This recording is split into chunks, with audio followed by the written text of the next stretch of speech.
अजीम और शान शहंशाह, हनुमान बेनीवाल जिंदाबाद, अजीम और शान शहंशाह, जिंदाबाद।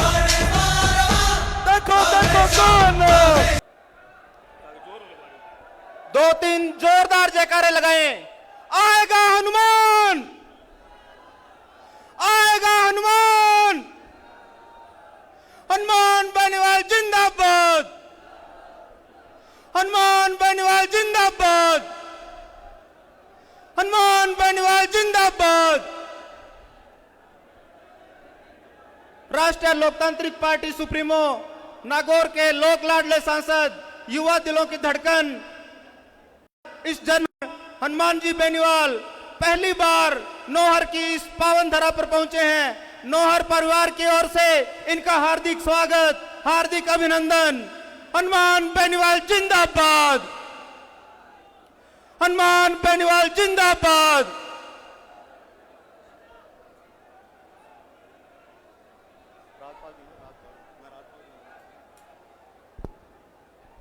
आगे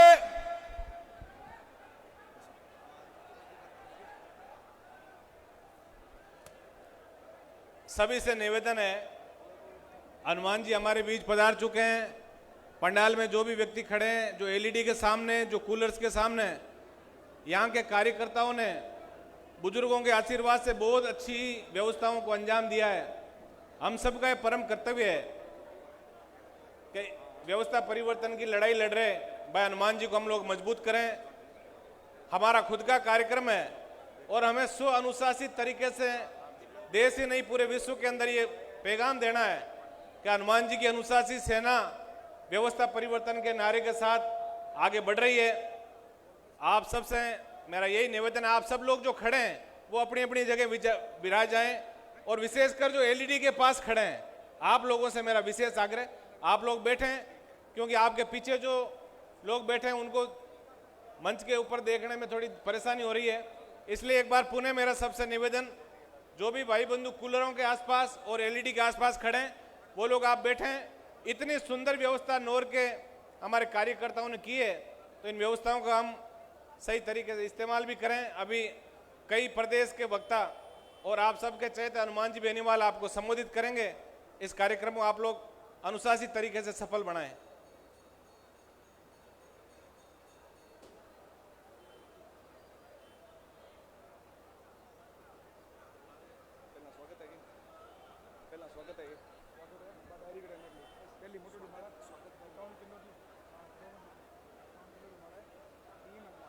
जो मंच पे बताइए,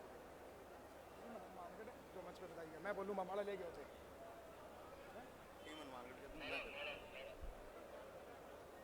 माननीय सांसद साहब, राष्ट्रीय लोकतांत्रिक पार्टी के सुप्रीमो, जिनका हम सुबह से इंतजार कर रहे थे, हमारे बीच में पहुंच चुके हैं। अब जैसे कि जो भी अतिथि हमारे बीच में पहुंचे, उनका स्वागत सत्कार हमारी परंपरा रही है। जो भी पीछे साथी खड़े हैं, साथ में घूम रहे हैं इधर उधर है, उनसे मेरा नम्र निवेदन है कि कृपा करके आप बैठ जाए, अभी प्रोग्राम लंबा चलेगा। सबसे पहले मैं माननीय सांसद साहब के स्वागत के लिए जो मंच पे पदाधिकारियों की टीम जो हनुमानगढ़ है, पूरे जिले की जो टीम है, उनसे आग्रह करता हूं जो मंच पे है वो आए और माननीय सांसद साहब का 51 किलो की माला पहनाकर स्वागत करे। 51 किलो की जो माला है वो लेके आए और माननीय सांसद साहब का स्वागत करें। सपा पहनाकर है, माननीय सांसद साहब का सपा पहनाकर स्वागत करें।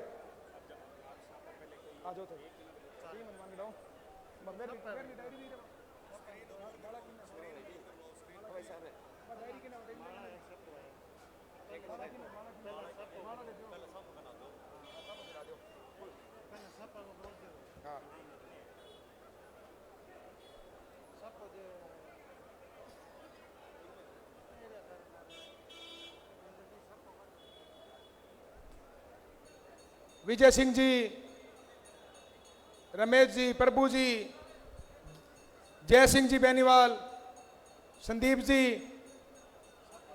सब पहनाकर भाई साहब हनुमान बेनीवाल जी का स्वागत करेंगे। कपिल जी, रविंद्र जी,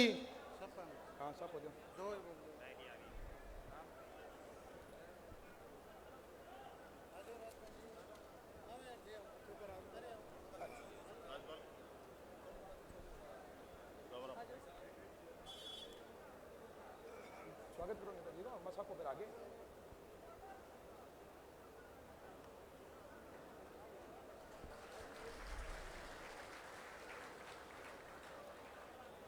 जो भी पदाधिकारी है इनके साथ में सभी भाई साहब हनुमान बेनीवाल जी का साफा पहनाकर स्वागत करते हुए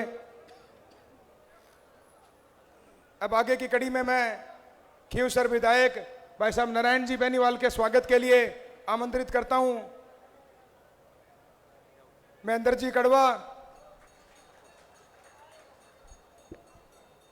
नारायण जी स्वामी, कबीर जी, रामनिवास गोदारा, भाई मोनू सियाग,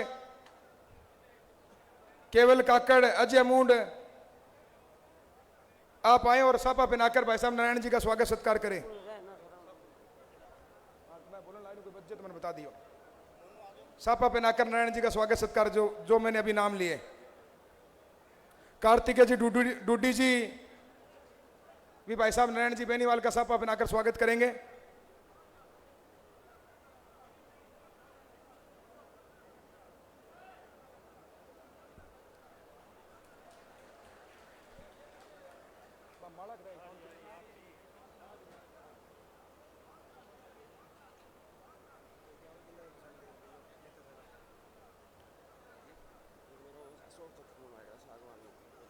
अब भाई साहब हनुमान बेनीवाल जी का 51 किलो की माला पहनाकर स्वागत करेंगे।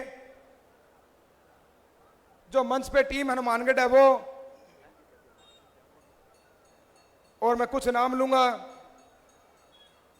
भाई कृष्ण जानी, माना जी कासनिया, कपिल जी सारण, रविंदर जी, संजय जाखड़, प्रमोद पदमपुरा, राजेश भाई, दीपू, दीपक गोदारा, पवन साहू, नरेश जानी, मोनू सियाग, शेट्टी गोदारा, राजेश बेरड, कार्तिकेय डूडी, रमेश बादू, प्रभु जी, महेंद्र कड़वा जी, अजय मूंड, केवल काकड़, विजय सिंह जी बेनीवाल, जय सिंह जी बेनीवाल, रामनिवास द्वारा, कबीर, निमेश जी, बालाराम बामू जी, सुभाष जी नुइया, नारायण जी स्वामी, जय सिंह जी बेनीवाल, राजू जी,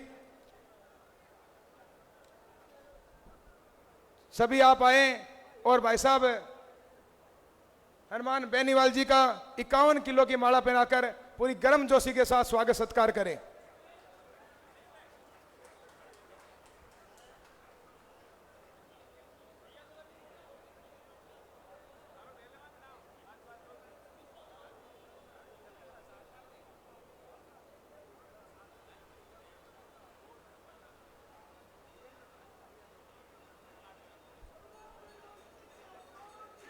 कपिल जी, रविंदर जी,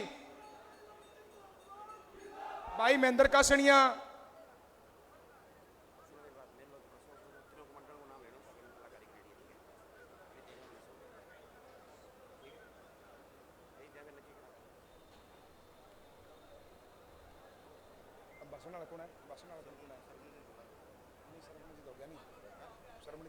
और कौन बच्चे हैं?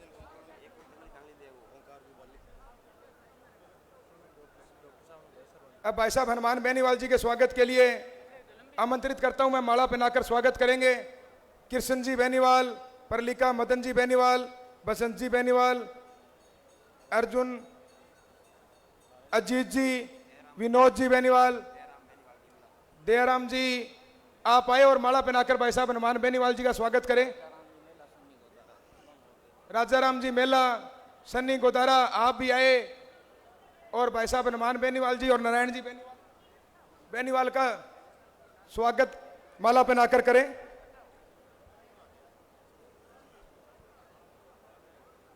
माला दो रहे, माला देते हैं। हाँ हाँ भाई साहब माला। बसंत जी बेनीवाल, आप भी आए, माला पहनाकर स्वागत करें।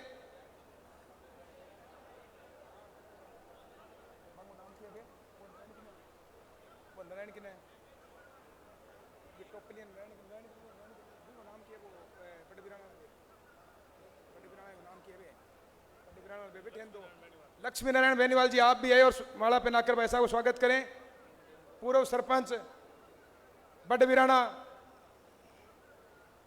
नाम क्या है? पूर्व सरपंच बड़वीराना लक्ष्मी नारायण जी, आप भी आए और माला पहनाकर भाई साहब हनुमान बेनीवाल जी का स्वागत सत्कार करें।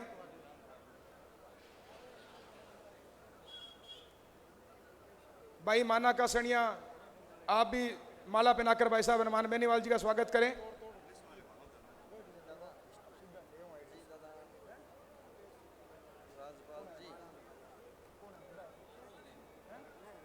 आप तो बिन जाके पर आइए।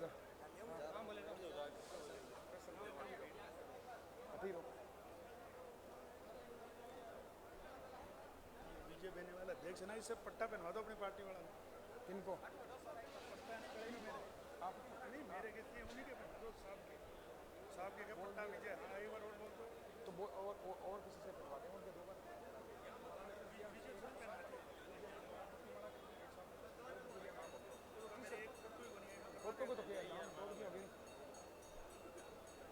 कमलेश जी सारण डबली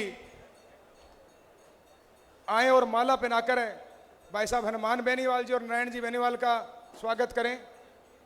कमलेश जी सारण डबली और जो पीछे साथी यहाँ के लोकल सरपंचगण, एक्स सरपंचगण और जो पदाधिकारी और यहाँ के कोई पदाधिकारी है जिसका नाम छूट रहा है, निसंकोच आए और मेरे को बता दे भाइयों। जिसका नाम छूट रहा है वो निसंकोच आए, जो भाई साहब का स्वागत करना चाहता है और आए और अपना नाम बताए। जिसका भी नाम छूट रहा है, भाई संजय जाखड़ है पीलीबंगा, आप भी माला पहनाकर स्वागत करें। विनोद जी जाजड़ा, बंसी जी जानी, राम कुमार जी जाखड़ है, विनोद जी नोजल है, राजेश बेड है, ओम जी बावरी, नरेंद्र जी ढाका, हनुमान जी गढ़वाल है, जगदीश जी टांडी, भाई दीपू छबरवाल है। आप आते रहे और भाई साहब का स्वागत करते हुए जो जो आ रहे हैं कृपा करके मंच खाली कर दे। सुभाष जी बाम्बू, जिन जिन का नाम ले रहा हूं कृपा करके भाई साहब का स्वागत करें और मंच खाली कर दें। कपिल बादू बड़ोपड़, आप भी आए और माला पहनाकर भाई साहब का स्वागत करें। अजय सारण है सूरतगढ़ है, आप भी आए।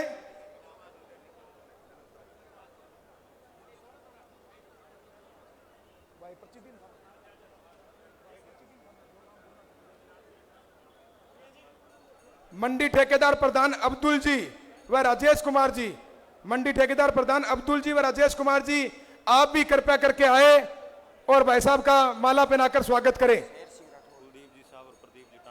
कुलदीप जी सावर और प्रदीप जी टांडी, शेर सिंह जी राठौड़ है।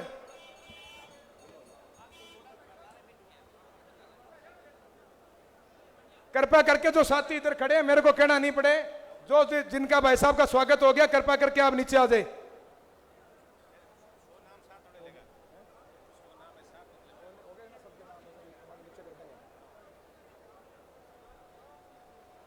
ऐसे ही है भाई साहब है।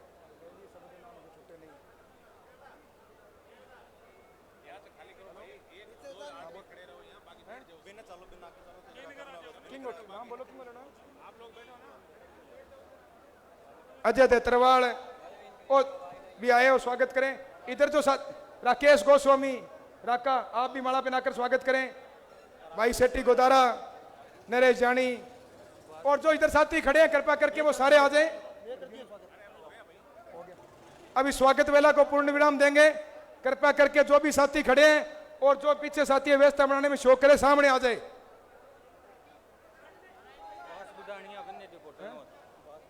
सुभाष जी बुडानिया,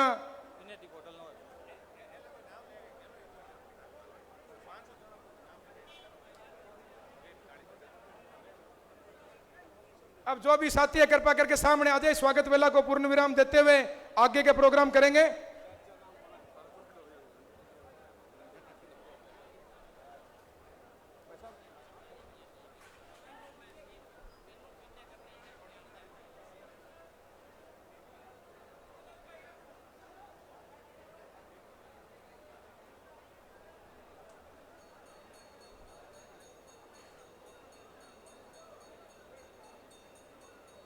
जो उधर सारे साथी हैं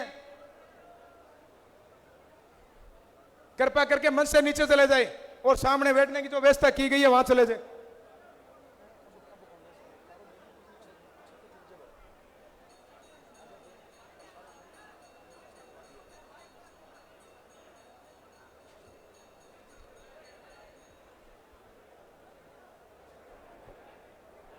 स्वागत की इस कड़ी के बाद मैं अब संबोधन में निवेदन करूंगा ओंकार जी बाली से।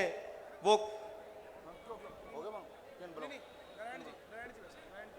हमारे खींवसर के लोक लाडले विधायक श्रीमान नारायण जी बेनीवाल साहब वो आए और अपना उद्बोधन दें।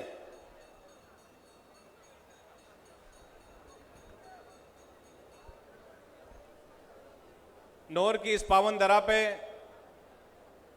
आज की इस जन ओंकार महारैली में मंच पे विराजमान परम आदरणीय हनुमान जी बेनीवाल साहब, समस्त राष्ट्रीय लोकतांत्रिक पार्टी के पदाधिकारीगण, सामने विराजमान पिता तुल्य बुजुर्गजन, नौजवान साथियों, माताओं, बहनों और प्यारे बच्चों, सबसे पहले तो खेत्रपाल जी और गोगा जी महाराज की इस पावन धरा पे मैं यहाँ के कार्यकर्ताओं को दिल की गहराइयों से धन्यवाद देना चाहूंगा कि बहुत छोटी सूचना पे आपने विशाल कार्यक्रम का आयोजन किया, बहुत सुंदर व्यवस्थाएं की और एक किसान का बेटा हनुमान बेनीवाल जो इस प्रदेश में व्यवस्था परिवर्तन को लेकर रात और दिन जाके और आपके हक और अधिकारों को जगाने का प्रयास कर रहे हैं, उनके कंधे मजबूत करने के लिए आज भारी संख्या में आप लोग पधारे हैं। इसलिए मैं तमाम पधारे हुए लोगों का दिल की गहराइयों से धन्यवाद ज्ञापित करता हूं। देश को आजाद हुए 75 वर्ष हो गए और पूरा देश अमृत महोत्सव मना रहा है, लेकिन आज भी देश और प्रदेश के अंदर किसान और जवान की जो स्थिति है वो किसी से छुपी हुई नहीं है। मैं तो इतना ही निवेदन आप सबसे करूंगा, समय काफी हो गया, लंबा कार्यक्रम चल रहा है और अभी हमारे सुप्रीमो हनुमान जी आपको संबोधित करेंगे। आप सब लोग जो यहाँ पधारे हैं एक विश्लेषण करके जाएं। मैं कल जब मुझे कई गांवों में जाने का मौका मिला, कई लोग पानी की शिकायत कर रहे थे कि नहरों में पानी नहीं आ रहा है, कई लोग बिजली की बात कर रहे थे। मैं तो इतना ही निवेदन करूंगा कि एक बुजुर्ग व्यक्ति जो हैं वो कहा करते थे कि 4 लोगों ने मिलकर एक राजा की मदद की और राजा ने ये कहा कि आपने मेरी मदद की है तो जो आपकी इच्छा है वो मांगो, मैं दूंगा।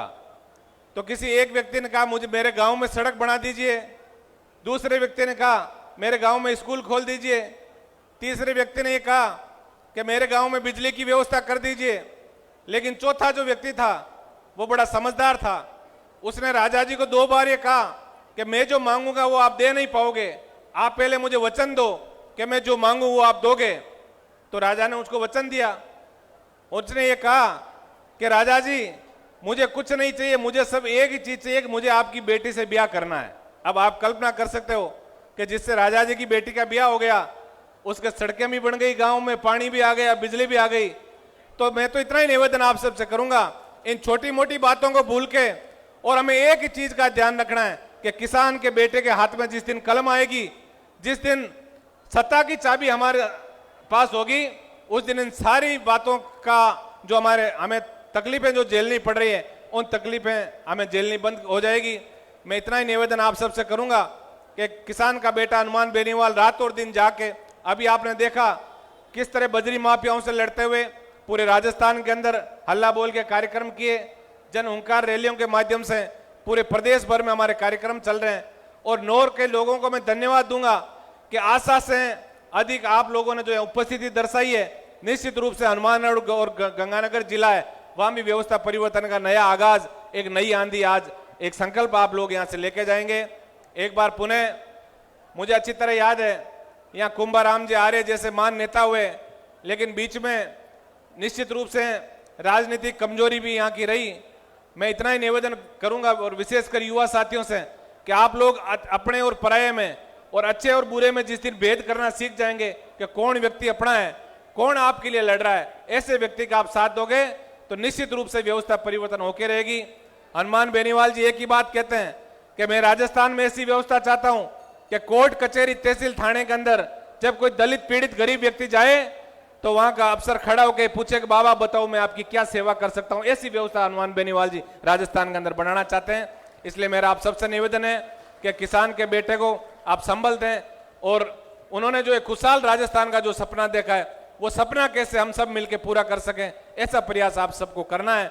मैं एक बार पुनः यहाँ जो भी पधारे आप सबको दिल की गहराइयों से धन्यवाद देके और इसी अपेक्षाओं के साथ कि आप हमेशा किसान के बेटे हनुमान बेनीवाल जी के साथ कंधे से कंधा मिला के, और 2023 का जो चुनाव है उस चुनाव के अंदर एक पूरा किसान कौम और जो नौजवान का झंडा जो है वो राजस्थान के अंदर बुलंद करेंगे। धन्यवाद। राम राम साथ, जय हिंद। बहुत बहुत धन्यवाद बड़े भाई साहब नारायण जी बेनीवाल साहब का। अब हरियाणा से पहुंचे हमारे भाई साहब हरस जी शिकारा का प्रदेश प्रवक्ता भाई साहब राजपाल जी माला पहनाकर स्वागत करेंगे। भाई साहब राजपाल जी।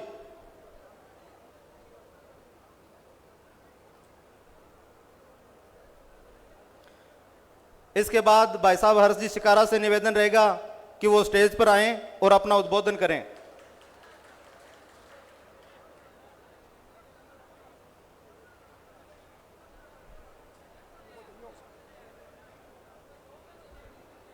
सम्मानित बुजुर्ग, नौजवान साथी, आवाज सुन रही मातर शक्तियां, बड़े भाई साहब हनुमान बेनीवाल जी और समस्त आरएलपी परिवार के चरणों में हरियाणा से आए हर्ष शिकारा की हाथ जोड़कर राम राम।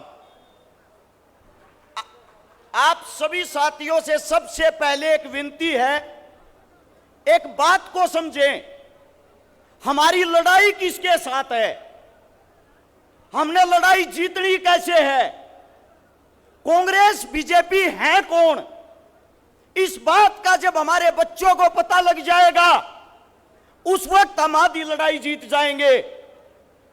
अगर गौर से आंखें खोल के हमारे बुजुर्गों से पूछोगे तो आप लोगों को पता लगेगा जो कांग्रेस आज पार्टी बनी हुई है, जो भाजपा आज पार्टी बनी हुई है, ये वही आदमी है अंग्रेज जो उस वक्त गुलाम थे, उनको अपना राजपाट देकर अंग्रेज यहां से चले गए।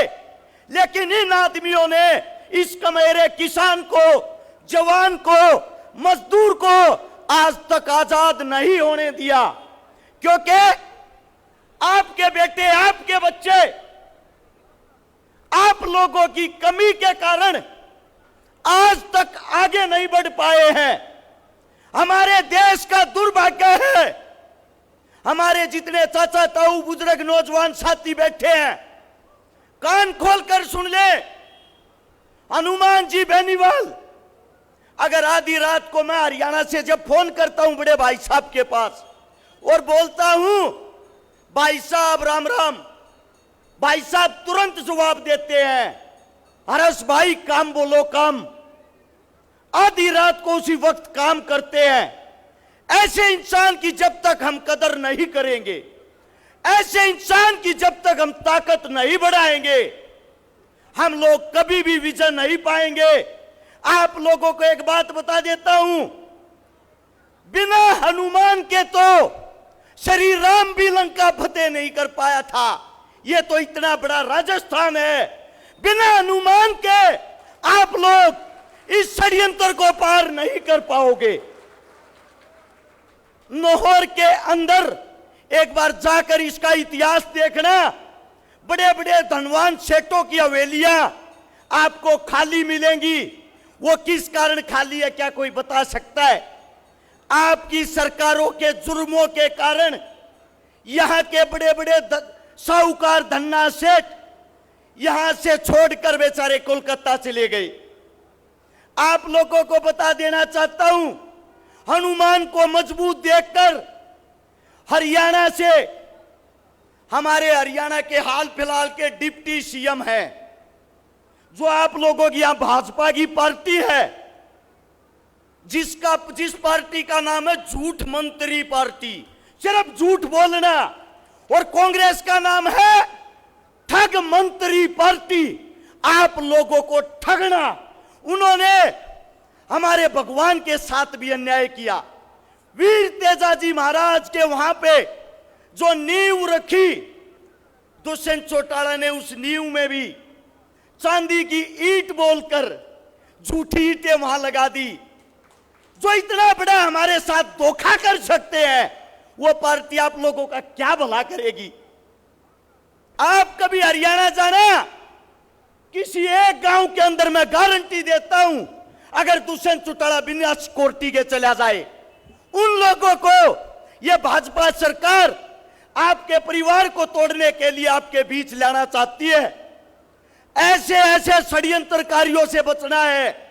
अरे जो अपने जीते जी दादा का नहीं हुआ, जिसने जीते जी अपने परिवार को तोड़ दिया, जिसने जीते जी अपने काका को छोड़ दिया, वो आपके राजस्थान का क्या भला करेगा?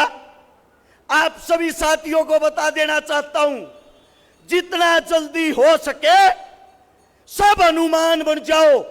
एक अनुमान से काम नहीं चलेगा, और जब तक आप लोगों का भला नहीं होगा, किसान, जमींदार और मजदूर के घर से आपके बच्चे, आपके बेटे जब तक आपके सेंटर में, आपके जयपुर में कुर्सी डालकर नहीं बैठेंगे, इसीलिए मेरी समस्त राजस्थान से एक विनती है। हरियाणा भी आपकी तरफ एक न्याय की उम्मीद से हाथ जोड़कर देख रहा है। जिस वक्त बजरंग पुनिया को थाने में बंद किया गया, हमारे हनुमान जी बेनीवाल आधी रात ने राजस्थान से जाकर उस पहलवान को छुड़वा कर लाए। ऐसे इंसान को मजबूत करे, ऐसे इंसान को मजबूर नहीं मजबूत करे, सोचना आप लोगों को है। क्या आधी रात को वसुंधरा आपके बाहर आ सकती है?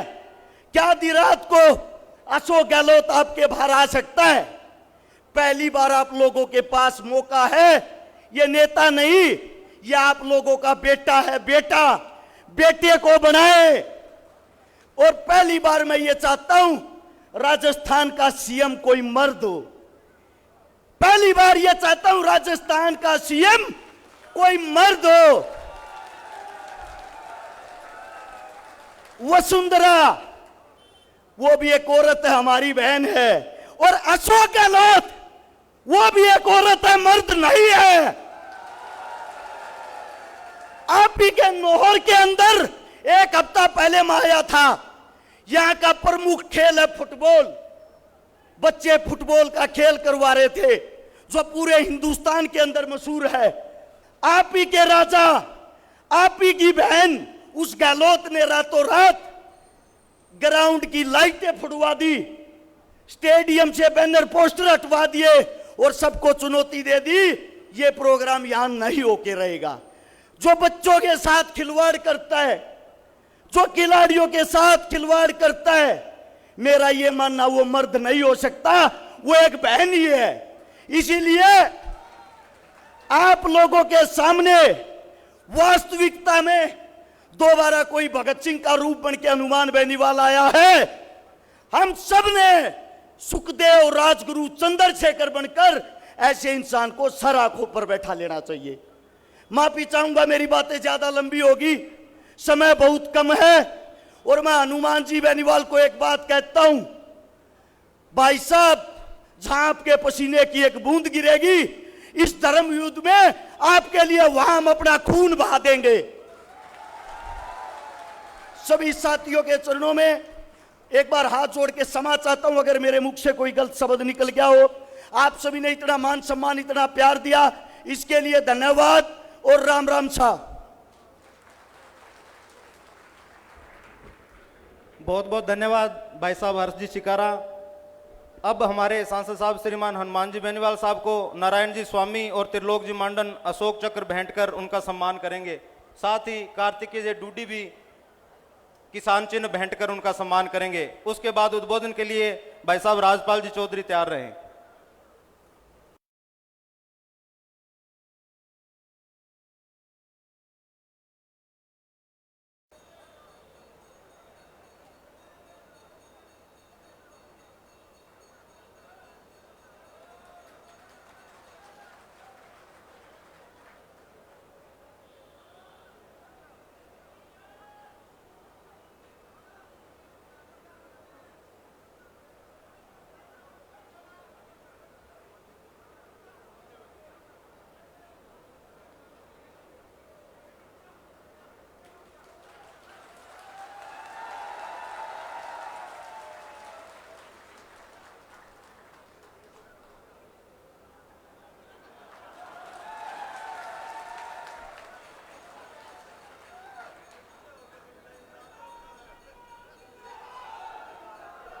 हनुमान बेनीवाल जिंदाबाद।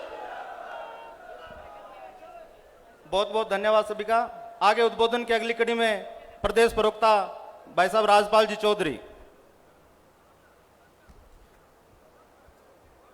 किसान हुंकार रैली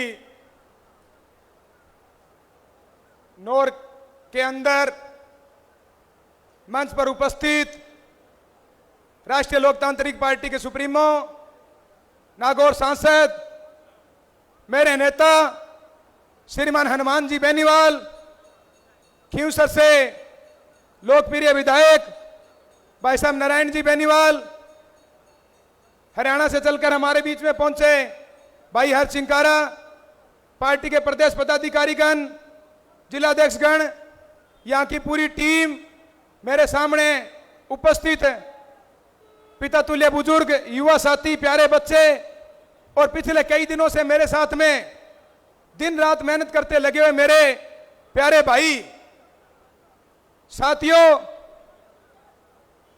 हनुमानगढ़ गंगानगर के अंदर यह राष्ट्रीय लोकतांत्रिक पार्टी की पहली जन हुंकार रैली है और मुझे खुशी है कि मेरे युवा साथियों के माध्यम से भाई साहब का मैसेज हमने हर एक गांव गांव ढाणी तक पहुंचाने का काम किया और आपने आपके इस बेटे के ऊपर विश्वास करके, क्योंकि आपको भरोसा है कि हमारा नेता श्रीमान हनुमान बेनीवाल है और नेताजी के आप काम करने के तरीके, उनकी साफ छवि, उनके बेबाक छवि से सभी रूबरू हो, उन सब पे विश्वास किया, तो ये एक सफल आयोजन के लिए आप सभी पधारे, उनका भी बहुत बहुत धन्यवाद।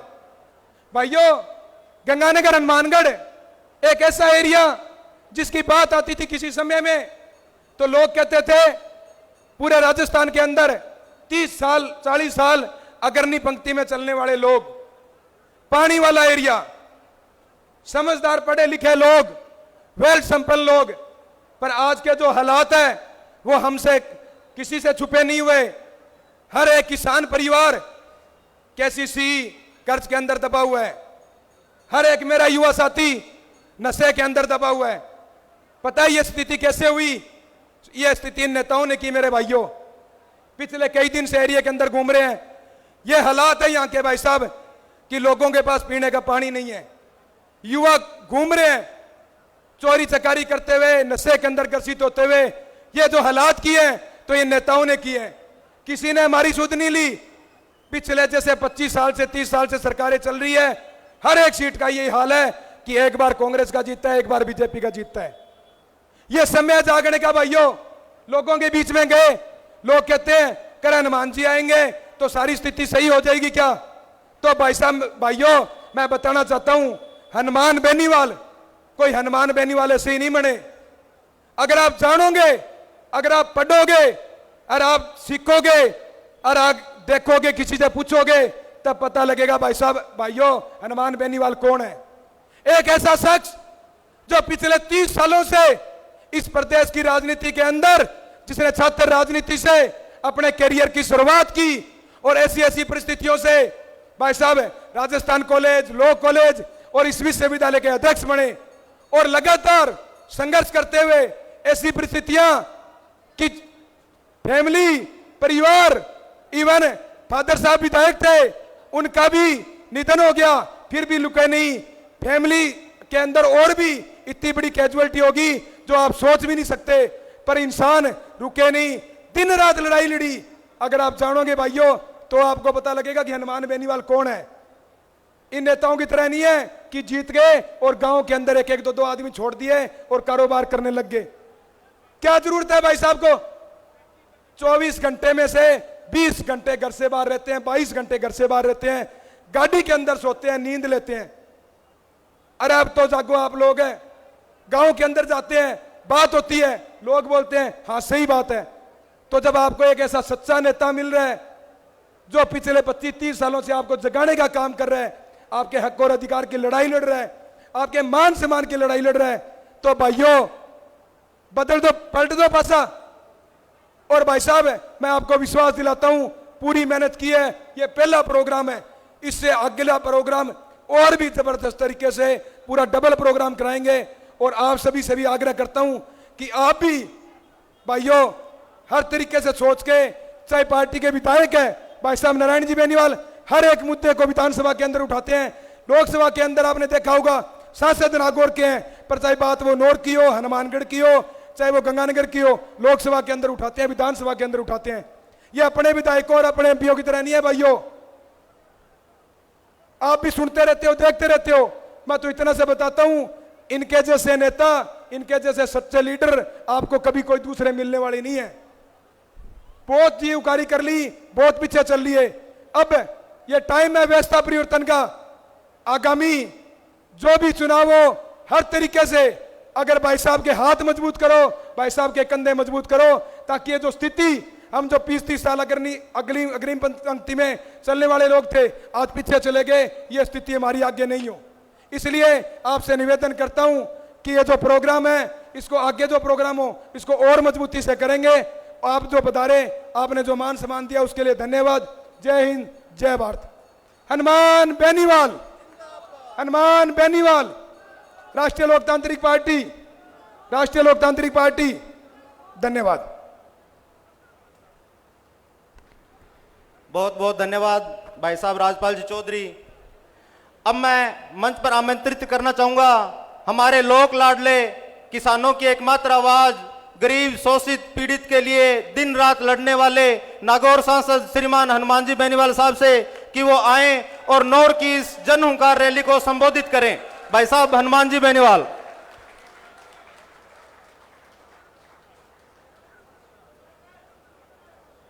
हनुमान बेनीवाल जिंदाबाद, हनुमान बेनीवाल जिंदाबाद, हनुमान बेनीवाल जिंदाबाद, राष्ट्रीय लोकतांत्रिक पार्टी जिंदाबाद, राष्ट्रीय लोकतांत्रिक पार्टी जिंदाबाद।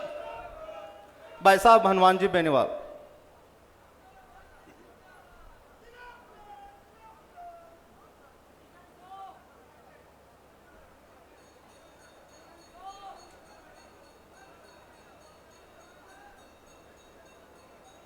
सबसे पहले तो एक अपील करूंगा कि जो भाई साइडों के अंदर खड़े हैं, थोड़ा सा पीछे का इलाका मामूली सा खाली दिख रहा है, एक बार सारे सारे वहां जाओ उस जगह, ताकि एक संदेश जाए पूरे राजस्थान के अंदर कि नौर की सभा ऐतिहासिक हुई थी और नौर गंगानगर हनुमानगढ़ जिले ने भी करवट ले ली है बदलाव के रास्ते पे।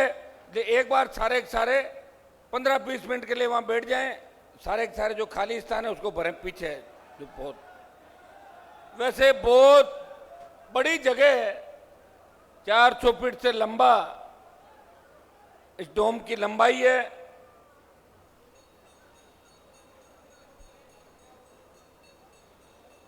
नौर की इस जन हुंकार रैली के अंदर 3-4 जोरदार जयकारे आप लोग लगाएंगे। बोले वीर तेजाजी महाराज की, बोले गोगा जी महाराज की, बोले क्षेत्रपाल जी महाराज की, बोले राम साहब पीर की। एक नारा दूंगा, चौधरी कुंभाराम जी अमर रहे, चौधरी कुंभाराम जी अमर रहे। हमारे छोटे भाई विकास बांबू मेजर, जिनकी पिछले दिनों शहादत हुई थी बहुत छोटी उम्र के अंदर, और देश के लिए अपने प्राण न्यौछावर कर दिए। एक नारा दूंगा, मेजर विकास बांबू अमर रहे। आपको देना, मेजर विकास बांबू अमर रहे।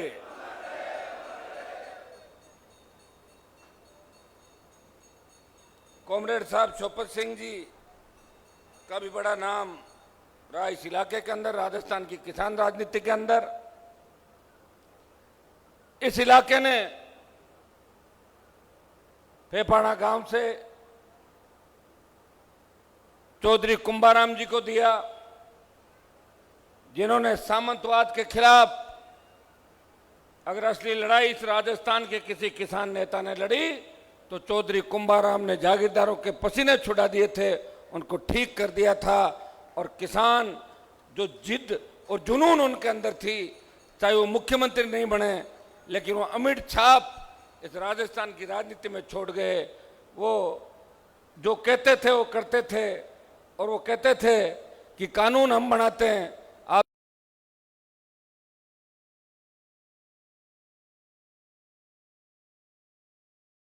उन्होंने किसान राजनीति का नाम इस भारतवर्ष के अंदर ऊंचा किया था। भाइयों, राजस्थान के अंदर गंगानगर और हनुमानगढ़ जिले, जो पहले एक ही जिला हुआ करता था, उसके बाद 2 जिले हुए। हमारी बहुत बड़ी आबादी है, किसानों का बाहुल्य सबसे ज्यादा 52 से लेके आज तक मैं आंकड़े उठा के देख रहा था तो जो 11 विधानसभा क्षेत्र हनुमानगढ़ और गंगानगर जिले की है, उसमें ज्यादातर निर्दलीय आप जिता के बेचते हो, थर्ड फ्रंट के लोगों को जिता के बेचते हो। आपके अंदर वो ताकत है, आप कांग्रेस और भारतीय जनता पार्टी के पीछे लगू नहीं हो। उनको बहुत बार आपने पटकनियां दी है, लेकिन दुर्भाग्य इस बात का है, जिसको भी जिता के बेचते हो वो उनकी गोदी में जाके बैठ जाता है। वो किसान को भूल जाता है, वो जवान को भूल जाता है, वो नौर की समस्याओं को भूल जाता है, वो हनुमानगढ़ की समस्या को भूल जाता है, वो इस इलाके को भूल जाता है। जीत के हमारे नाम से जाता है और गीत अशोक गहलोत और वसुंधरा के गाता है। ऐसी स्थितियां इस इलाके के अंदर बनी हुई है। मैं मारवाड़ की धरती से आता हूं, यहां मैं नया नहीं हूं।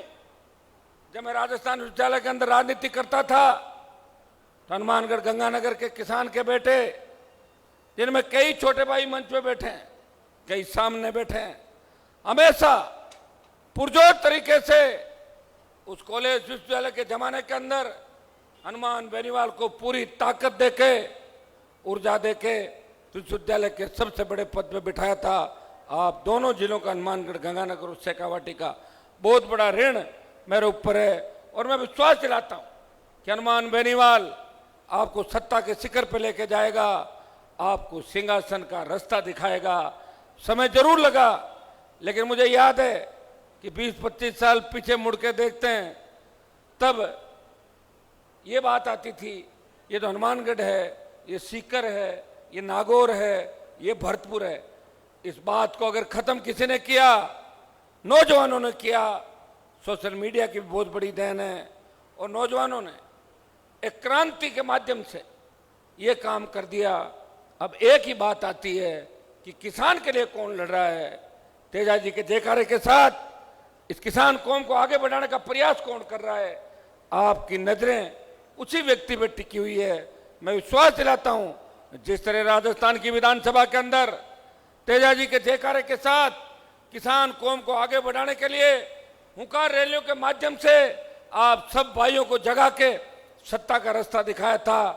जब दिल्ली गया तो लोकसभा के अंदर भी वीर तेजा जी का जयकारा लगा के देश को संदेश दिया, मैं उस कौम से आता हूं जिस कौम से वीर तेजा जी महाराज आते हैं, जिन्होंने 1000 साल पहले गाय की रक्षा के लिए अपने प्राण न्यौछावर किए। या तो राजा राम ने वचन के खातिर 14 वर्ष का वनवास भोगा था, या वीर तेजा जी महाराज ने अपना वचन निभाने के खातिर 1000 साल पहले अपने प्राण न्यौछावर कर दिए थे। भाइयों, जब देश के अंदर तीनों कृषि बिल आए, हमारे साइड में तो कृषि बिलों के बारे में केके गेगड़े भी नहीं जानते थे। मारवाड़ के अंदर लोग मुझे कह रहे थे, हनुमान जी कोई ऐसा निर्णय मत करना भावुकता में कि मंत्री पद खो दो। लेकिन हनुमानगढ़ गंगानगर से, पंजाब हरियाणा से आवाज आ रही थी। उत्तर प्रदेश दिल्ली के किसान नेता मेरे संपर्क में थे, वो कह रहे थे, हनुमान जी आप मोदी की गोदी से बाहर आओ। मैं वैसे गोदी में बैठा नहीं था, मैंने गठबंधन किया था मोदी के साथ, और वो इसलिए किया था कि एक परिवार लंबे समय तक इस मारवाड़ को, राजस्थान को गुमराह कर रहा था, उस परिवार को वहां से मुक्त कराना था। इसलिए हनुमान बेनीवाल को 50-60 हजार वोटों की आवश्यकता थी। मैंने पूछा कि गठबंधन किससे करें। ज्यादातर नौजवानों की राय थी कि गठबंधन मोदी की पार्टी के साथ किया जाए। आपको पूछ के मैंने गठबंधन किया था और कांग्रेस पार्टी का सुपड़ा राजस्थान में साफ कर दिया था। वो राजस्थान का जवान था, वो नौर का जवान था, वो भादरा का जवान था, जिसने भारतीय जनता पार्टी को 25 सीटें दी। जो कांग्रेस पार्टी 4 महीने पहले राजस्थान में सत्ता में आई, उसके परखच्चे उड़ा दिए। सीएम के बेटे को हरा के आपने संदेश दिया हम वो हैं जो चाहे जो कर सकते हैं, और राजस्थान के जवानों ने उससे मेरा साथ दिया। और मैंने कहा था कि मिशन 25 पूरा करेंगे, और आपने मिशन 25 पूरा किया राजस्थान के अंदर। वो मिशन 25 आरएलपी के नौजवानों की ताकत और जोश और उत्साह से पूरा हुआ था। तीनों कृषि बिलों के बाद जब किसान नेताओं ने बात करी, मैंने किसी ने नहीं पूछा। छोटे भाइयों की भावना थी कि मैं एनडीए छोड़ूं, सड़क पे किसानों के साथ आऊं, और उन कृषि बिलों का सबसे ज्यादा अगर असर कहीं पड़ता वो नौर, भादरा, हनुमानगढ़, गंगानगर, हरियाणा, उत्तर प्रदेश और दिल्ली के जमींदारों पर उसका असर पड़ रहा था। ये जो मंडी प्रांगण में देख रहा हूं, मंडियां तो हमारे उधर भी है, लेकिन इतने बड़े शेड नहीं लगे हुए। आपका नेरी इलाका है नौर के अंदर। मैं नौर की बात पे भी आगे आऊंगा कि हमारे नेता चाहते तो नौर अभी तक पूरा सिंचित हो जाता, उस बात पे मैं आगे आऊंगा।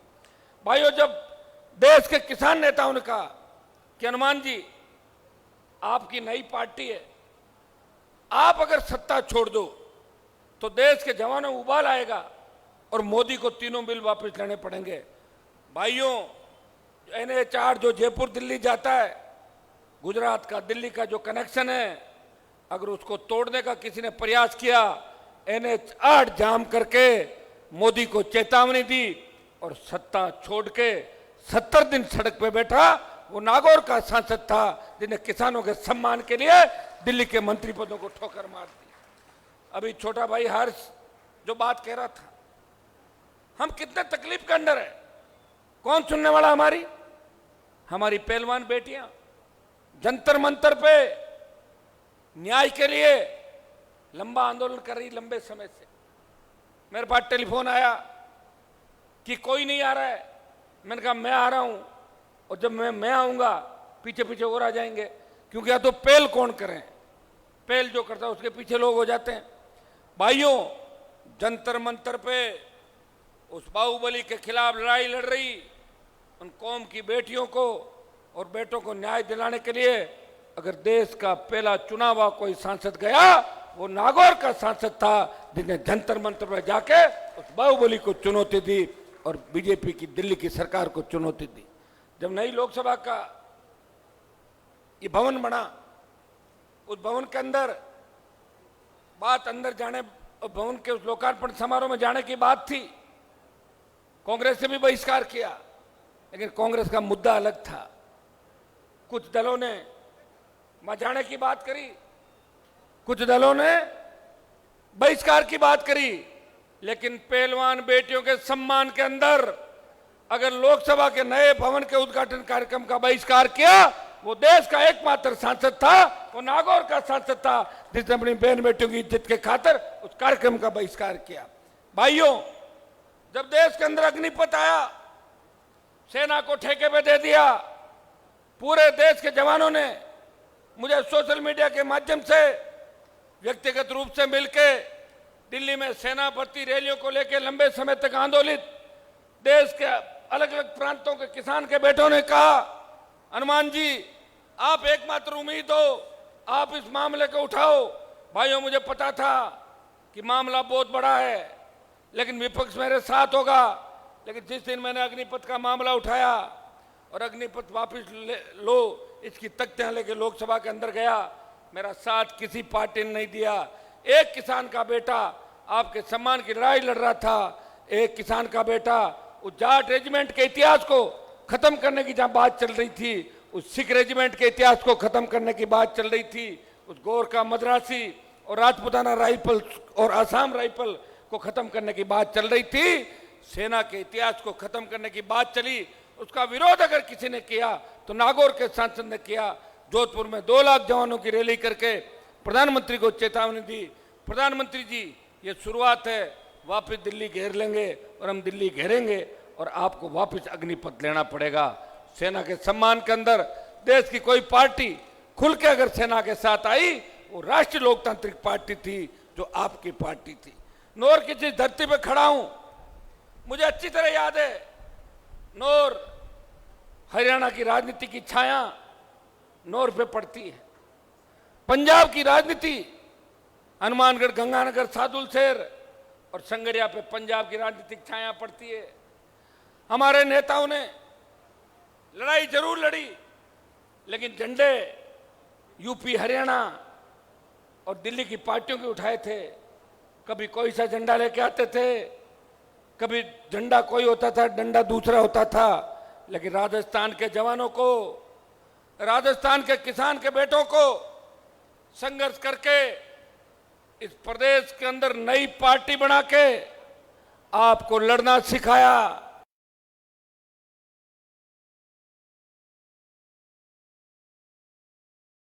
और नई पार्टी बना के दूसरी पीढ़ी के नेता अगर तैयार किए, वो नागौर का सांसद था जिसने राष्ट्रीय लोकतांत्रिक पार्टी का गठन आपके संघर्ष और जोश और किसानों के आशीर्वाद से किया। ये आरएलपी राजस्थान की पहली पार्टी है जिसको प्रदेश स्तरीय मान्यता मिली, और ये हमारा बोतल का जो चिन्ह है ये रिजर्व हो गया। 10 साल के लिए आगे पंचायत चुनाव लड़े, पालिका चुनाव लड़े, और मुझे खुशी है कि मंच पे जो नेता बैठे हैं इसमें करीब करीब आपको 30, 35 और 40 और 45 साल के नेता मिलेंगे। बुजुर्ग भी हमारे साथ हैं, ऐसा नहीं, बुजुर्ग भी साथ हैं। लेकिन जवानों को अगर ताकत दी, वो हनुमान बेनीवाल ने दी। मुझे याद है, मैं खींवसर का विधायक था और छोटा सा मामला होता था, चाहे मुझे विधानसभा से निलंबित कर दिया जाता था, या मेरी गाड़ी में जब हमला हुआ, जब दूसरी बात हुई, जब मुझे कई बदमाश लोगों ने चेतावनी दी, उस समय नौर के किसी कोने से आवाज आती थी, भादरा के किसी गांव से आवाज आती थी, हनुमान जी अकेले नहीं है, हम हमारे भाई के साथ हैं। अगर हनुमान जी की तरफ आंख भी उठा ली तो ठीक नहीं होगा। ये ऊर्जा अगर मुझे किसी ने दी, नौर, भादरा, शेखावाटी और बाड़मेर के किसान के बेटों ने दी, और उसी का परिणाम है कि आज राजस्थान के अंदर माफिया के खिलाफ खुल के कोई लड़ाई लड़ रहा है, वो नागौर का सांसद है। बाकी तो माफिया की गोद के अंदर बैठ गए।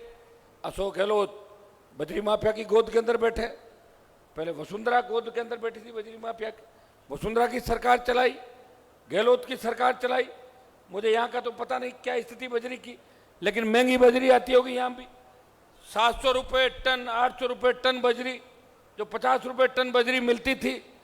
मैं राजस्थान की सरकार से मांग करता हूँ कि गहलोत जी, आप रात कैंप चला रहे राजस्थान के अंदर, अगर आप असली रात देना चाहते हैं तो बजरी का ठेका निरस्त करो, और किसानों के जिसके खेत के अंदर रेती, बजरी, लाइमस्टोन और चाइना क्ले निकल रहा है, जिप्सम निकल रहा है, उनको तुरंत छोटे पट्टे जारी करो किसानों को, अगर आप असली रूप से किसानों की परवाह कर रहे हो और उनको राहत देना चाहते हो। पेट्रोल डीजल की कीमतें, हाँ ये सही है कि प्रधानमंत्री दोषी है इस मामले के अंदर। आज वो चाहे तो डीजल पेट्रोल की कीमतें सीधी आधी हो सकती है। अंतर्राष्ट्रीय बाजार के अंदर प्रति बैरल कच्चे तेल की कीमतों में बढ़ोतरी नहीं हुई है। जब एनडीए ने सत्ता संभाली थी उसके बाद घटा है, लेकिन पेट्रोल डीजल बढ़ा है, उसका भार आपकी जेब पे पड़ा। मैं तो धन्यवाद दूंगा राजस्थान के जवानों को कि किस तरह गाड़ियां लेके मेरे साथ चलते हो। कांग्रेस बीजेपी के लोग चिंतित है, हनुमान जी रैलियां कहां से कर रहे हैं, हेलीकॉप्टर में कैसे उड़ रहे हैं, तो तुम्हारा क्या रिया, जांच कराओ ना मेरी, कौन मना कर रहा है। मोदी जी भेज दो ईडी मेरे घर पे कल, अमित शाह जी भेजो ईडी। मेरी गाड़ियां तो आप लोग ही लेके आते हो, रैलियां आप ही कराते हो, और तभी तो लड़ते लड़ते लड़ते लड़ते इतना मजबूत हो गया। और आपने भी एक बात हमेशा कही, हनुमान जी थकना मत, रुकना मत, लड़ना है। हम सत्ता के करीब हैं। सेमीफाइनल हमने जरूर लड़े राजस्थान के अंदर, लेकिन फाइनल मुकाबले तक कोई किसान नेता फाइनल मुकाबले तक राजस्थान की राजनीतिक लड़ाई के अंदर नहीं पहुंचा।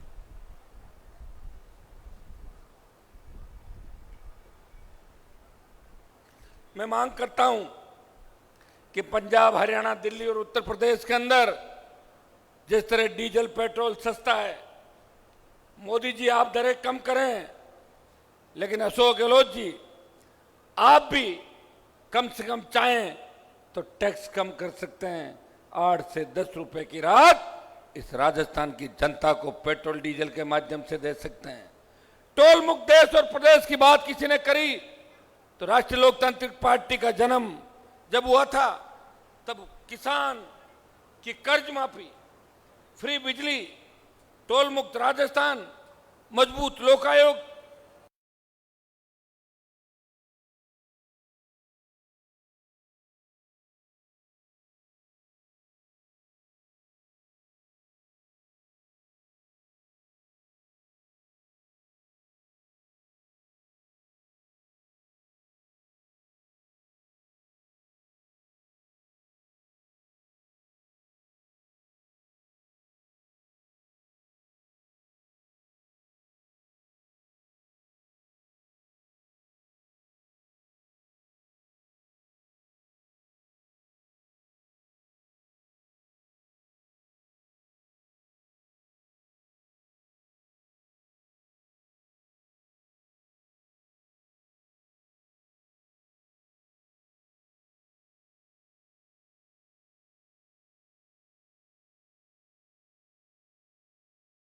अलग अलग पंथ और धर्म जो आए देश के अंदर, उनका स्वागत किया और अनुपालना की, पालना की।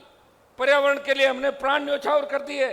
और देश की सीमाओं का अगर इतिहास देखोगे, देश की सीमाओं में सबसे ज्यादा शहादत अगर किसी ने दी है तो इस कौम के जवानों ने दी है, जिन्होंने कारगिल की लड़ाई के अंदर अगर पहली शहादत दी इसी कौम ने दी।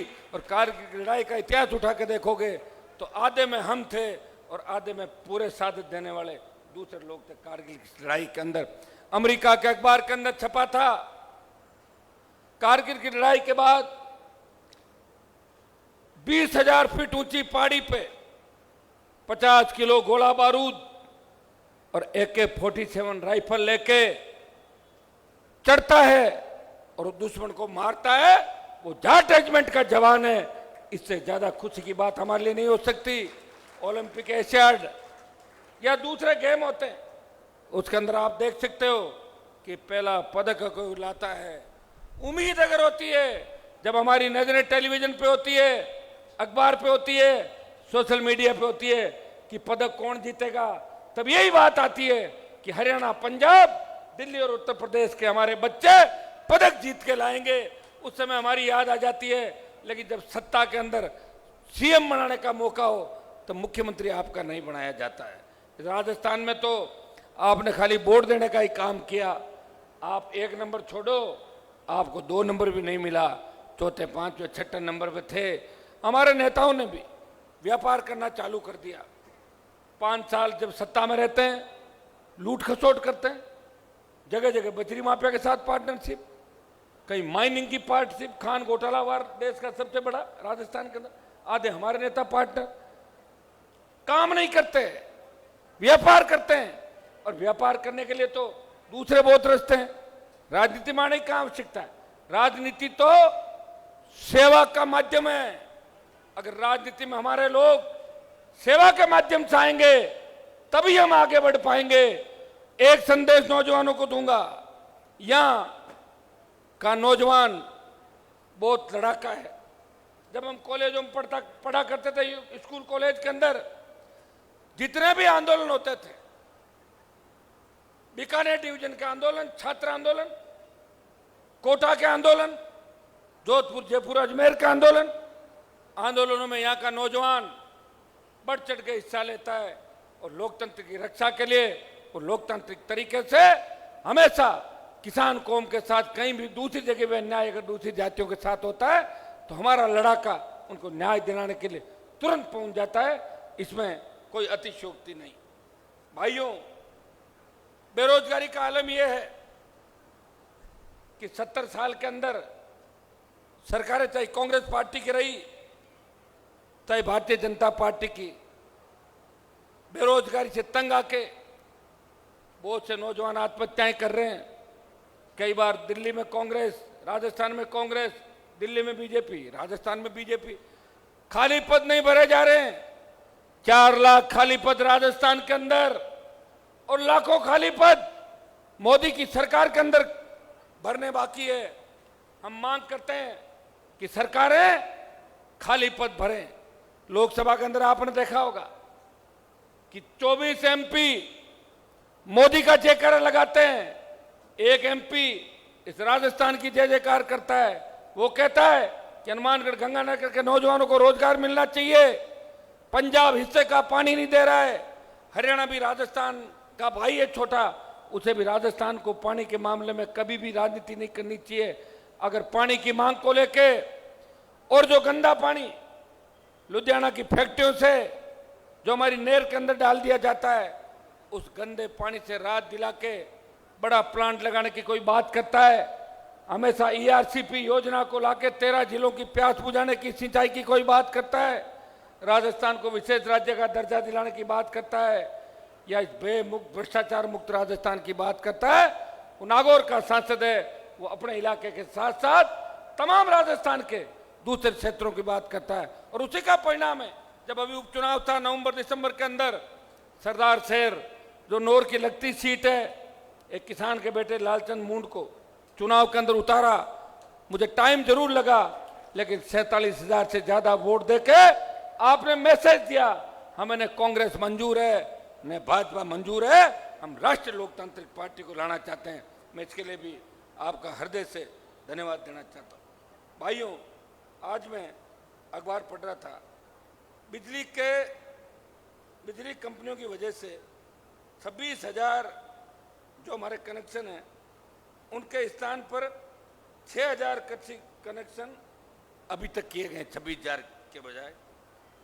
लंपी से जो हमारी गौ माता ने दम तोड़ा, लोकसभा में कौन मामला उठ, गाय के नाम से वोट तो बीजेपी लेती है, रखवाड़े हम लोग हैं, गांव में गौशाला हम लोगों ने खोल रखी है।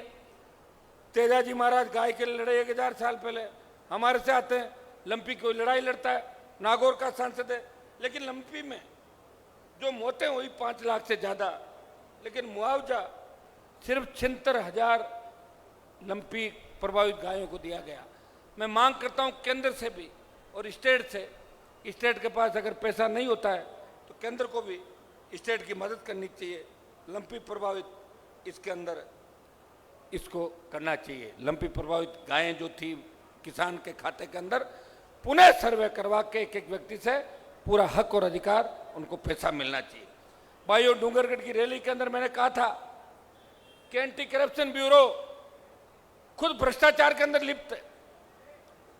एडिशनल एसपी लगा देते हैं चौकियों के अंदर, थाना तो एक ही होता है एसीपी का जयपुर, और वो एडिशनल एसपी 3 साल कहीं रहता है तो वहां से 50-40 करोड़ रुपए कमा के ले जाता है।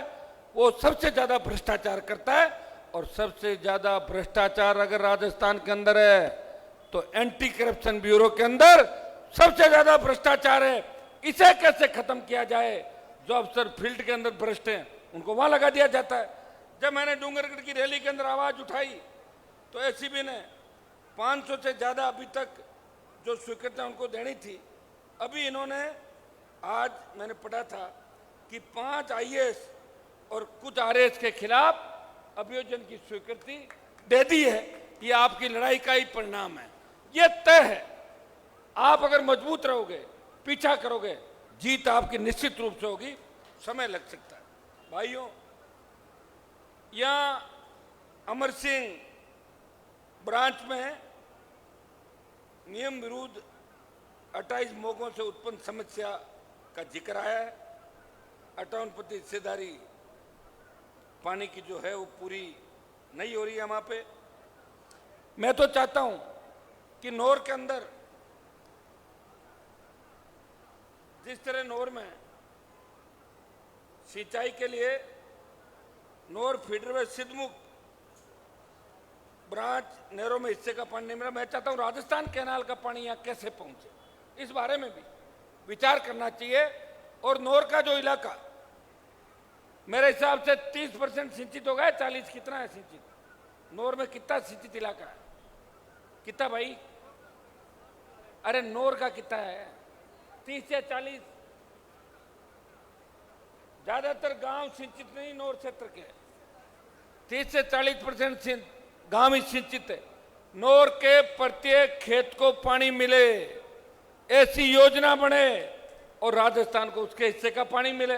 मैं विश्वास दिलाता हूं, थोड़ी हिम्मत आप रखोगे तो नोर के प्रत्येक खेत को सिंचाई का पानी निश्चित रूप से मिलेगा। कुछ नोर के और इशू थे हमारे फसल बीमा के। मैं आपको विश्वास दिलाता हूं, आज अभी अधिकारी लेके जाएंगे, हम लिखित में दे रहे हैं सारा ज्ञापन पढ़ के सुना दिया था ना।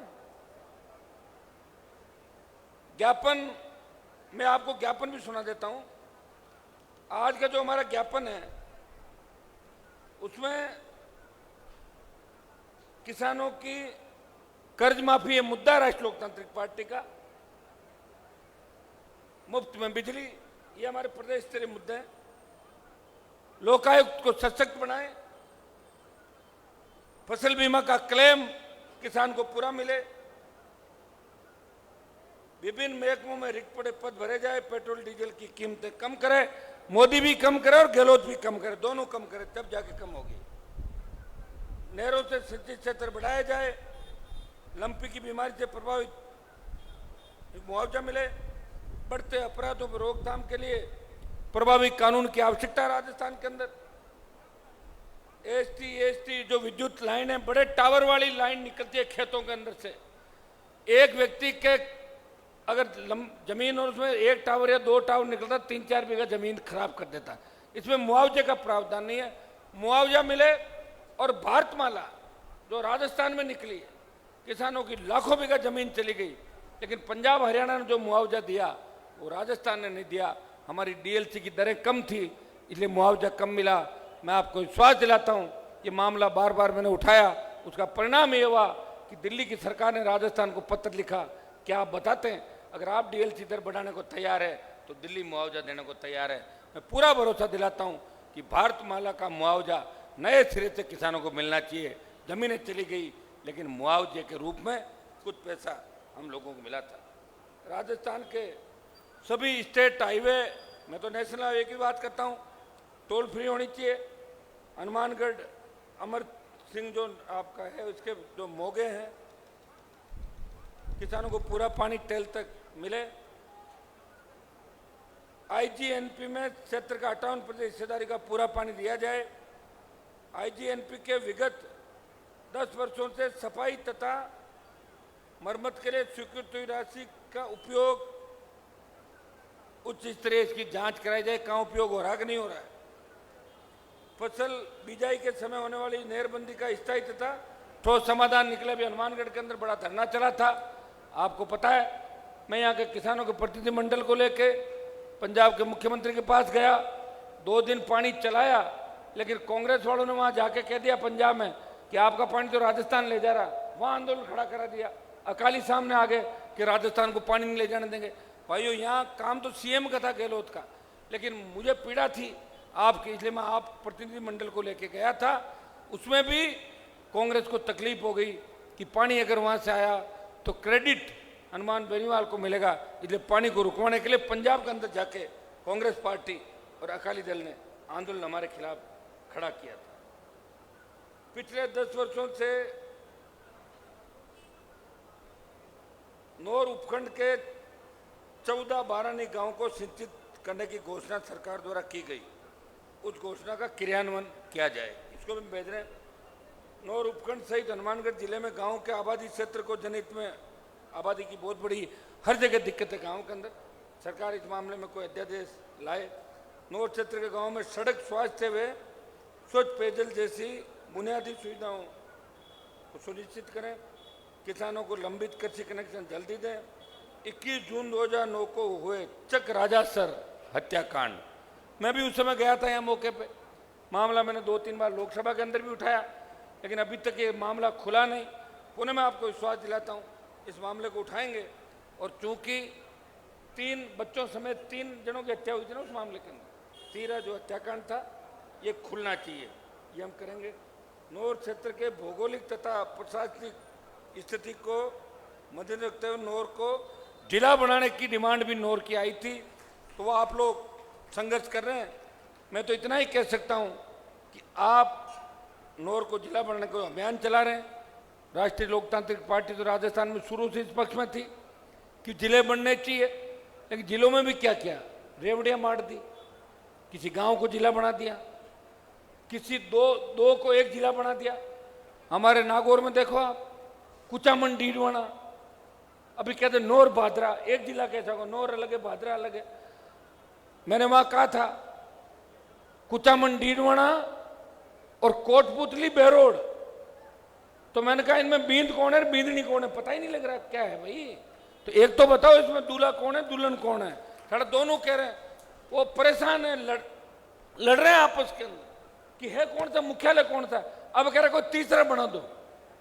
गहलोत जी आपको ऐसा करने की आवश्यकता नहीं थी, आपका हाथ में था जिले बनाने, 50 के 75 बना देते, कौन रोक रहा है। लेकिन जिला बनाने से वोट नहीं मिलेगा, भूल जाओ इस बात को। आपने रेवड़ियां 2011-12 के अंदर भी बांटी थी, मुफ्त दवाई योजना लाए थे राजस्थान के अंदर, मुफ्त दवाई बांटी थी और लोगों ने दवाई खा खा के और कांग्रेस के खिलाफ वोट किया था और कांग्रेस 21 नंबर पर आ गई थी। 21 की संख्या कांग्रेस पार्टी की राजस्थान के अंदर आ गई थी। भाइयों, राजस्थान में बढ़ते अपराध भ्रष्टाचार के लिए कांग्रेस तो दोषी है, लेकिन भारतीय जनता पार्टी भी उतनी दोषी है। विपक्ष की भूमिका नहीं निभा रही है।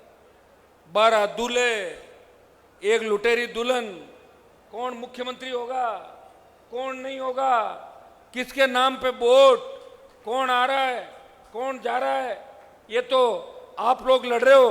इसलिए बीजेपी की मजबूरी है हल्ला बोल की 250, 500, 700 की रैलियां निकालते हैं, हल्ला बोल करते हैं। किस पे हल्ला बोलोगे? मैंने कहा था मैं खुद भी हल्ला बोलो, अपने कार्यालय पे हल्ला बोलो कि वहां की गंदगी साफ हो जो 50 साल से लेकर ढो रहे हो आप लोग। और ये जो 2009 में मैंने आरोप लगाए कि वसुंधरा गहलोत मिले में, मैंने आरोप लगाए कि वसुंधरा गहलोत मिले में, तब लोग कहते थे कि हनुमान जी तो ऐसे ही आरोप लगा रहे हैं। भाइयों, अशोक गहलोत ने खुद क्या कहा जब सरकार गिर रही थी, और अब एक रैली के अंदर कहा कि वसुंधरा अगर नहीं होती तो मेरी सरकार चली जाती, हम दोनों एक हैं। मुझे लग रहा है कॉलेज के जमाने का दोस्त हैं दोनों, इसलिए राजस्थान के अंदर ये मिलके राजस्थान को लूट रहे हैं। एक बार वसुंधरा, एक बार गहलोत, एक सांपनाथ और दूसरा नागनाथ। इनसे मुक्त करो राजस्थान को मजबूती से। नौर के अंदर आपको अपनी ताकत का अंदाज ही नहीं है।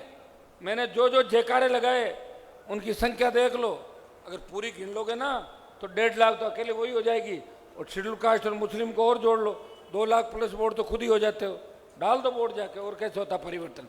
हुआ था ना, मैं आया था आपके बीच, जहां जिस जिले से मैं आ रहा हूं, जिन लोगों का सिक्का चलता था, अपने घर से फरमान जारी करते थे, रोज पार्टियां बदलते थे, फिर भी पब्लिक उनको मानती थी, उनका अता पता भी नहीं रहा कहां चले गए। इसलिए हमें यहां भी लड़ने वाले नेताओं की आवश्यकता है। हिम्मत नहीं लोगों की, फोन जरूर करते हैं मुझे, मेरे कांग्रेस बीजेपी के 1 दर्जन नेता टच में, मुझे टेलीफोन पे एक ही बात कहते हैं, हनुमान जी चिंता मत करो, लागियोड़ा रहो, जैसे ही हमारी टिकट कटेगी हम आपके पास आ जाएंगे। मैंने कहा मैं इंतजार थोड़ी करूंगा तुम्हारा कि तुम मेरे पास आ जाओगे फिर मैं टिकट दे दूंगा। मैं भी क्यों टिकट दूंगा? जो रिजेक्ट माल हो उसको आरएलपी क्यों लेगी बताओ मुझे? जो कांग्रेस रिजेक्ट कर दे, भाजपा रिजेक्ट कर दे, यहाँ कोई डोटासरा जी ने जो कहा था, यहाँ कोई नाथी का बाड़ा थोड़ा ही डोटासरा जी बाड़ा, हमारे भी तो राष्ट्रीय लोकतांत्रिक पार्टी चला रहे। हम उन्हीं लोगों को आगे लाएंगे जो पार्टी को मजबूत से आगे ले जाने का प्रयास करे, जो दागी नहीं हो, जो लड़ सके, और जो मुझे छोड़ के नहीं भागे, चुनाव जीत जाए और मुझे छोड़ के भाग जाए, मेरे क्या काम का वो जीता हुआ चुनाव बताओ मुझे। मैं धन्यवाद दूंगा मेरे तीनों विधायकों का। गहलोत और अमित शाह ने मिलकर बीटीपी तोड़ दी, बसपा टूट गई, लोकदल चला गया, कम्युनिस्ट भाग गए दोनों। कम्युनिस्टों ने तो ऐसा किया कि दिन में चले गए सचिन पायलट के साथ, वापस भाग के आ गए अशोक गहलोत के साथ, डबल दोनों जगह चले गए, दोनों जगह। एक पार्टी बची थी, वो राष्ट्रीय लोकतांत्रिक पार्टी थी, जो राजस्थान के सम्मान की लड़ाई लड़ रही थी। उसके विधायक बाड़ों के अंदर बंद नहीं थे, वो आपके बीच थे। मैं धन्यवाद दूंगा तीनों विधायकों का कि पहली बार जीते। और भाइयों, ये मेरी पार्टी देश की सबसे नई पार्टी है, बटन दबाना पता लग जाएगा, सबसे नया दल। राष्ट्रीय लोकतांत्रिक पार्टी सत्ता को ठोकर मार दी। चाहता तो मोदी के साथ मंत्री बन जाता, मैं भी चार्टर लेके आता, जिस तरह शेखावत घूम रहा चार्टर के अंदर, मैं भी बैठ के आ जाता, मैं भी बीच में रह के 3 महीने पहले बयान दे देता। 20 साल से सत्ता को ठोकर मार के अपने भाइयों को संगठित करके जगह के अगर सत्ता के नजदीक कोई लेके आया, आपको सिंहासन का रास्ता दिखाया, आपको अपनी ताकत किसी ने याद दिलाई, बल्लभनगर से लेके नौर और जैसलमेर से लेके धौलपुर चंबल के बीड़ों तक अगर किसान कौम को एकजुट करने का प्रयास किया, अन्याय के खिलाफ हमेशा जिसने अपराधियों डाकुओं से मोर्चा खोला, वो एक ही व्यक्ति है जो आपके सामने खड़ा है। अब उसको आवश्यकता है कि अब उम्र भी बढ़ती जा रही है, या तो कोई ऐसा इंजेक्शन आ जाए कि उम्र 30 साल पीछे हो जाए, तो गांव गांव घूम लेंगे अपन, क्या वापिस चालू कर देंगे। उम्र बढ़ती जा रही है, सीटों की आवश्यकता है, सीटें आपके पास है, जालोर से शुरू हो जाओ, मारवाड़ पूरा आ जाता है, बीकानेर, हनुमानगढ़, गंगानगर, चूरू, सीकर, झुंझुनू, आप आ जाओ जयपुर, टोंक, भरतपुर, अलवर, अजमेर, भीलवाड़ा, चित्तौड़, उदयपुर। आप तो 125-150 सीटों पर आ रहे हो नजदीक, लेकिन वोट एक जगह करो, ओबीसी के भाइयों को साथ रखो, पीड़ित, पिछड़े, दलित उनको साथ रखो, जय में मोर्चा बनाओ, जाट, मुस्लिम, मेघवाल, मीणा, ये हमारा मोर्चा बने राजस्थान के अंदर। गुजर हमारे साथ आएंगे, ओबीसी की सारी जातियां साथ आएगी, नौजवान साथ आएगा, और हर क्रांति का नायक नौजवान था। इस राजस्थान के अंदर लोग कहते हैं कि बदलाव नहीं होगा, यहां तो 2 ही पार्टियां हैं, कैसे नहीं होगा? कर दिया बदलाव, मैंने आरएलपी का गठन किया और कांग्रेस और भारतीय जनता पार्टी की नींद उड़ा दी राजस्थान के अंदर। वो राष्ट्रीय लोकतांत्रिक पार्टी है, वो राष्ट्रीय लोकतांत्रिक पार्टी का जवान है। भाइयों, हर क्रांति का हीरो नौजवान था। तांत्या टोपे, मंगल पांडे और भगत सिंह की बात करेंगे, वो नौजवान थे। इस राजस्थान के अंदर बदलाव कोई करेगा, वो राजस्थान का नौजवान करेगा, किसान का बेटा करेगा। ये बोतल का जो जल है, जिस तरह स्वच्छ पारदर्शी बोतल है, उसी तरह का प्रशासन अगर आप राजस्थान के अंदर चाहते हो, अगर आप चाहते हो राजस्थान के अंदर कि हमारी बहन बेटियों की इज्जत सुरक्षित हो, हमारी बेटियां रात को 12 बजे सड़क पर निकले, मजाल है कोई सामने देख ले, वो ऐसे निकले कि मैं मेरे घर के आंगन के अंदर घूम रही हूं, तो आपको कांग्रेस और भारतीय जनता पार्टी को घर बिठाना होगा, आपको राष्ट्रीय लोकतांत्रिक पार्टी को मजबूत करना होगा। और ये मजबूती आपको अपनी ताकत याद दिलाना है।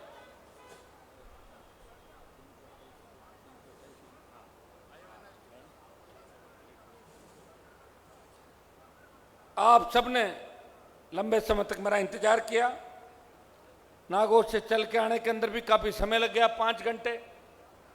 मैं आपको इस बात का भी धन्यवाद दूंगा, नौर के मेरे भाइयों का। यहाँ कांग्रेस बीजेपी के अंदर होंगे, जब सरदार शहर का चुनाव था, आप लोग मुझे संभालने के लिए आसपास के सारे इलाके के अंदर आए थे और पूरी मदद मेरी सरदार शहर में राष्ट्रीय लोकतांत्रिक पार्टी की करी थी। हमारा सस्ता अभियान भी चल रहा है। लोकतंत्र के अंदर या तो जनता की ताकत हो, सरकार को झुका दो, या कलम की ताकत हो, अपने लोगों का भला कर दो। जनता की ताकत तो है हमारे पास, झुका रहे सरकारों को, लेकिन कलम की ताकत आज तक हमारे पास नहीं आई। हरियाणा भी राजस्थान की ओर देख रहा है, उत्तर प्रदेश भी देख रहा है, दिल्ली भी देख रहा है। हरियाणा जो किसान राजनीति का गढ़ था, हमारे हाथ से चला गया। वहां भारतीय जनता पार्टी की सरकार बैठी है, जिसने जाट आरक्षण आंदोलन के अंदर 50 से ज्यादा हमारे समाज के नौजवानों के सीनों को छलनी कर दिया था। दुर्भाग्य इस बात का है, जिन लोगों ने हरियाणा की सरकार बना रखी है, वो हमारी कौम से आते हैं, सिर्फ जेल जाने के डर से। जेजेपी पापा दादा जेल थे, जेल नहीं जाए, इसलिए बैठे हैं खट्टर की सेवा के अंदर। आप देखिए, एक तरफ हनुमान बेनीवाल है, जिसे इस बात का गुस्सा आता है कि मेरे भाई तकलीफ के अंदर नहीं होने चाहिए, और दूसरी तरफ हरियाणा के अंदर जेजेपी के लोग हैं जो खट्टर को मजबूत कर रहे हैं। अभी किसान जब आंदोलन कर रहे थे, उन पर किस तरह लाठियां बांधी, ये डिप्टी सीएम और सीएम के इशारे के बिना नहीं हो सकता। अगर उनमें जरा सी भी लानत है तो उनको ये छोड़ के और खट्टर सरकार की खिलाफत करनी चाहिए। या कोई तेजाजी महाराज के फर्जी नकली ईंट लगाने से राजस्थान में कोई वोट देने वाला, जिस गांव में ईंट लगा रहे हो ना, उस गांव में 100 वोट ही नहीं मिलेंगे उस पार्टी को, गांव में नहीं मिलेंगे। बाकी छोड़ो, राजस्थान तो बहुत लंबा चौड़ा। और इन ठगों को तो हमने पहले भी देखा था कि किस तरह ये दुकान लेके आते हैं और पूरा समेट के चले जाते हैं माल। इस राजस्थान ने भोगा इन लोगों को, इनसे तो दूर रहना। ये नजदीकी आपका इलाका है, गलती से भी एंट्री नहीं मार जाए यहाँ पे, इस चीज का भी ध्यान रखना। बोले बच्चे हैं, ये भी कोई फाइनेंस वाली गाड़ी की चाबी दे देंगे, तो दूसरा काम कर देते, नौकरी लगा दूंगा। कहाँ से लगा दूंगा नौकरी? अभी तो पहले वाला हिसाब किताब ही नहीं हो रहा है। तो 2 4 5 मामले अगर और खुल गए तो परमानेंट जेल चले जाएंगे। वोट मांगने कौन आएगा बताओ मुझे? एक व्यक्ति जो लड़ रहा है राजस्थान के अंदर, जिसने हरियाणा में दखलंदाजी नहीं करी, वो चाहता तो यूपी में चुनाव लड़ाता आरएलपी को, लेकिन नहीं लड़ाया क्योंकि मेरे छोटे भाई वहां संघर्ष कर रहे थे। कोई लोकदल से कर रहा था, कोई दूसरी पार्टी से कर रहा था। हनुमान बेनीवाल ने कभी किसी किसान नेता के आगे आके उसे रोकने का प्रयास नहीं किया, लेकिन मुझे रोकने के लिए तमाम बीजेपी के दलाल, वो हमारी कौम के अंदर भी बैठे हैं, वो नौर में भी आएंगे, बादरा में आएंगे, प्रयास करेंगे, लेकिन सफलता हासिल नहीं होगी। अब राजस्थान का जवान जाग उठा है, राजस्थान का किसान जाग उठा है। उनको पता है दुख और तकलीफ के अंदर, जब राजस्थान में गैंगस्टर किसान के बेटों के सीने छलनी कर रहे थे, जब वसुंधरा 16 रावला गढ़थाना के अंदर जाट समाज के बच्चों के सीने पे गोलियां चला रही थी, उस वक्त लड़ने के लिए कौन आया था राजस्थान के अंदर? इस राजस्थान की विधानसभा में दबे कुचले पीड़ितों का पक्ष अगर किसी ने लिया, मेघवाल समाज की पैरवी की, ओबीसी की पैरवी की, और लोकसभा के अंदर अगर ये बात कहने की कोई हिम्मत रखता है कि अध्यक्ष जी मैं उस प्रांत से आता हूं जिस प्रांत में जाट, मेघवाल, मीणा, गुजर, मुसलमानों की बड़ी संख्या है, लेकिन हमारा एक भी हाई कोर्ट जज नहीं है, हमारे हाई कोर्ट जज होने चाहिए, इसके लिए कलेजा चाहिए। और मेरी मांग के बाद एक मुस्लिम हाई कोर्ट के जज बने और एक मीणा हाई कोर्ट के जज बने। भाइयों, इसके लिए हिम्मत चाहिए। हिम्मत कब मिलती है? जब आप लोग ऊर्जा देते हो, आपका आशीर्वाद मिलता है। मैं विश्वास दिलाता हूं कि हनुमानगढ़ गंगानगर जिले को तैयार कर लो, मारवाड़ से तूफान उठेगा, और आप लोगों ने सहयोग कर दिया तो जयपुर जाते जाते राष्ट्रीय लोकतांत्रिक पार्टी की सुनामी आएगी राजस्थान के अंदर, और नौजवान सत्ता पे कब्जा कर लेगा।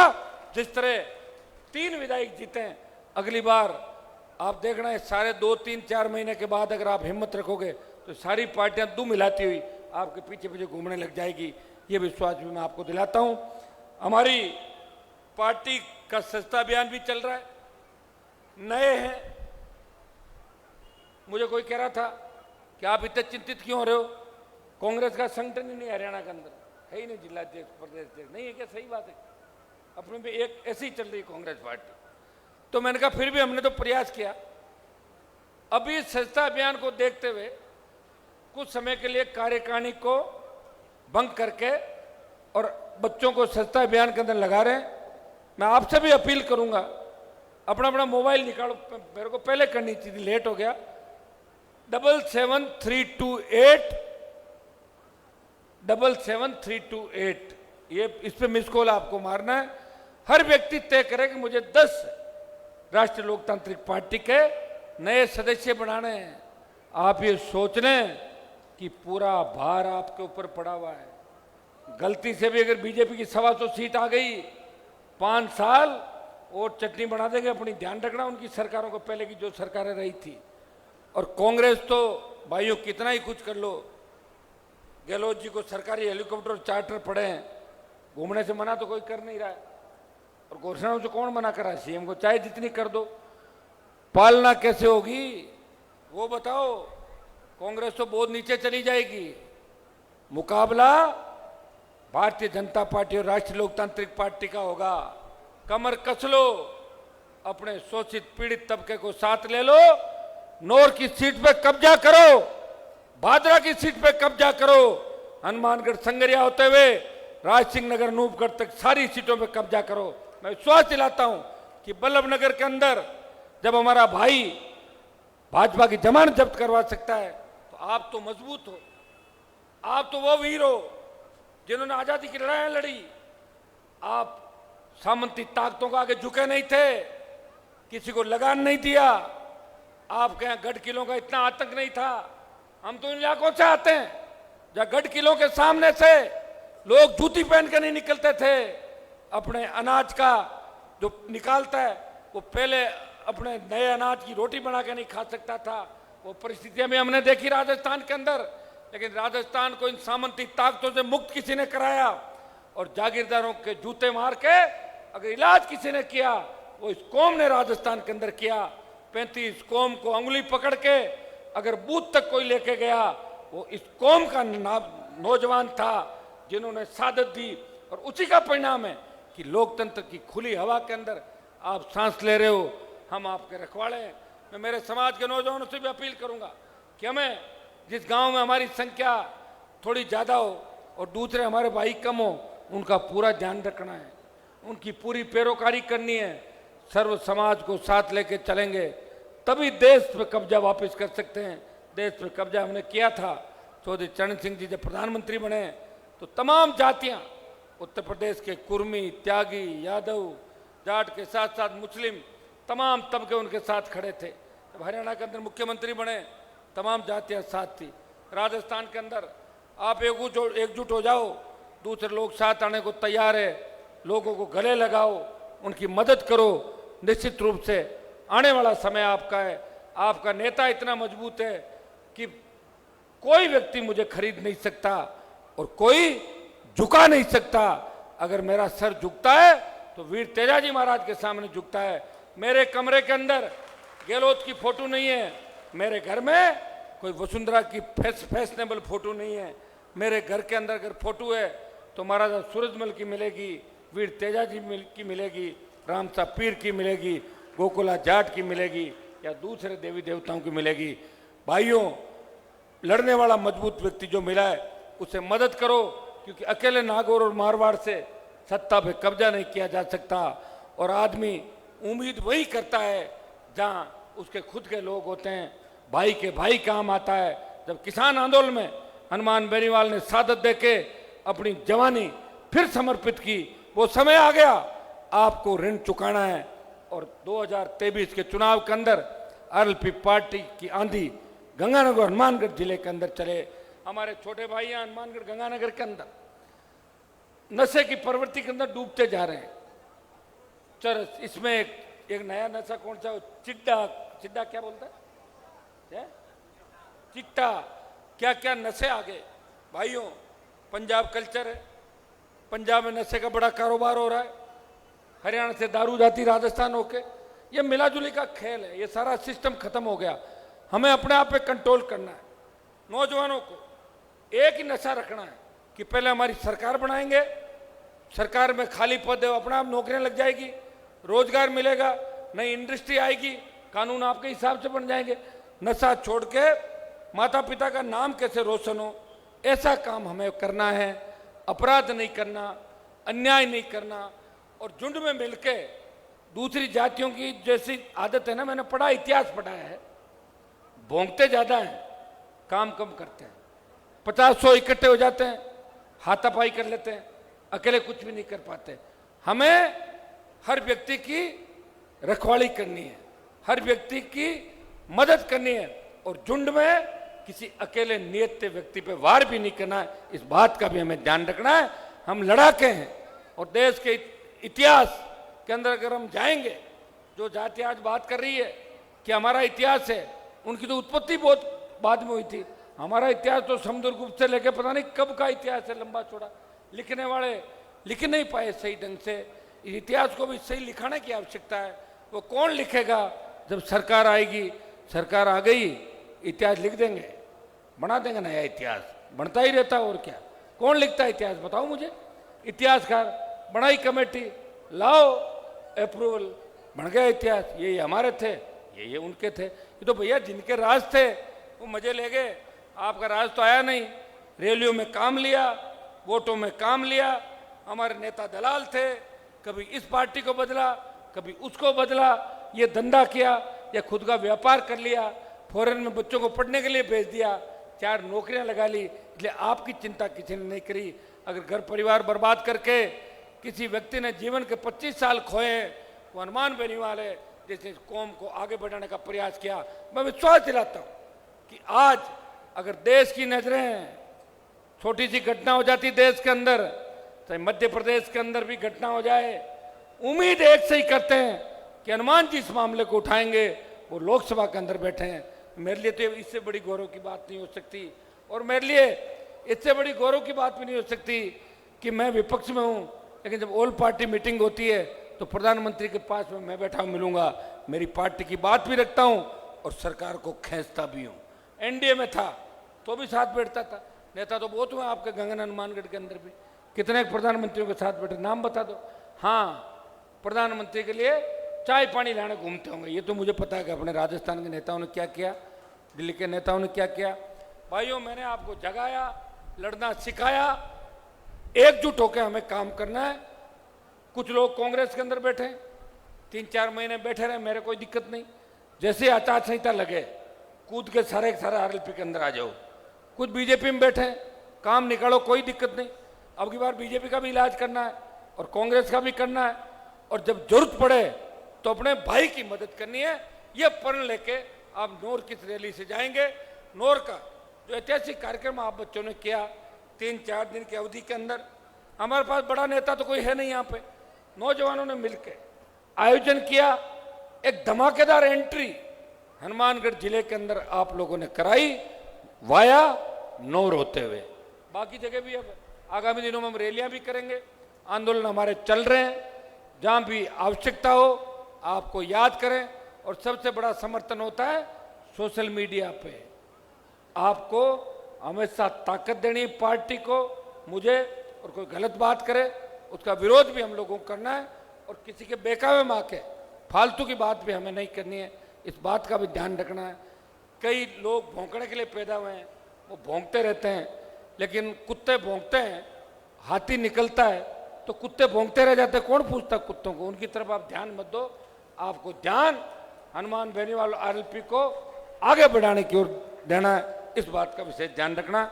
बहुत बहुत आपको धन्यवाद। जय हिंद।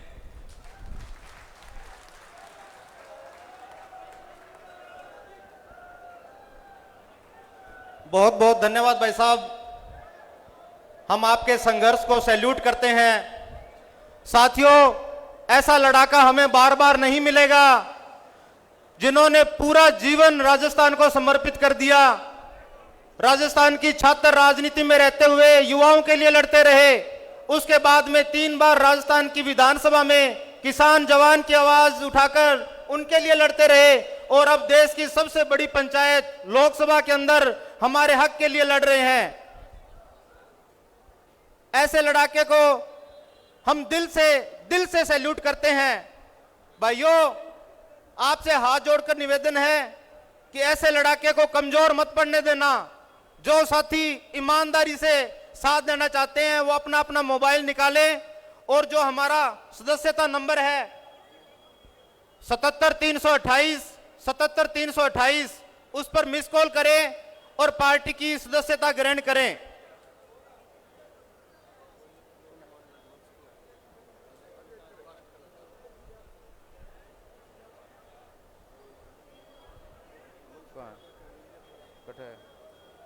ये नाम है त्रिलोक मांडन जी जो हैं वो मंच पर आए।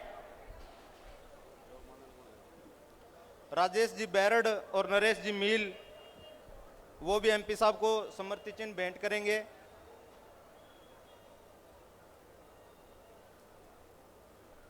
उसके बाद में जो ज्ञापन देना है वो एक एक करके आए, भीड़ का हिस्सा ना बने, अव्यवस्था नहीं करें, आराम से बैठे, एक एक करके अपना ज्ञापन देवें। आप लोगों ने इतनी भीड़ में इकट्ठे होकर जो राजस्थान को एक संदेश दिया है कि जो व्यवस्था परिवर्तन की लड़ाई राष्ट्रीय लोकतांत्रिक पार्टी लड़ रही है उसमें आपका भरपूर सहयोग रहेगा।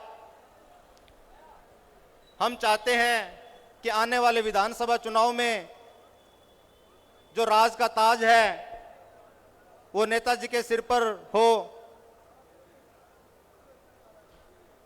नरेश जी मील और राजेश जी बैरड समृति चिन्ह भेंट करें। हनुमान बेनीवाल जिंदाबाद, हनुमान बेनीवाल जिंदाबाद।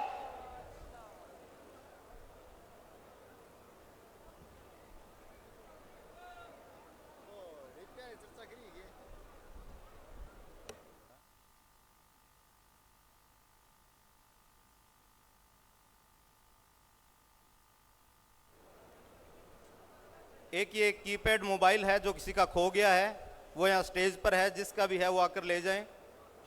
और एक साथी का एंड्रॉयड फ़ोन था वो खो गया, अगर किसी भाई को मिला हो तो वो यहाँ पहुँचा दें। और एक कोई 200 के नोट थे 4000 रुपये, वो किसी के गिर गए, वो अगर किसी भाई को मिले तो यहाँ संपर्क करें। ये कीपैड फ़ोन है, ये जिसका भी हो आप ले जाएं।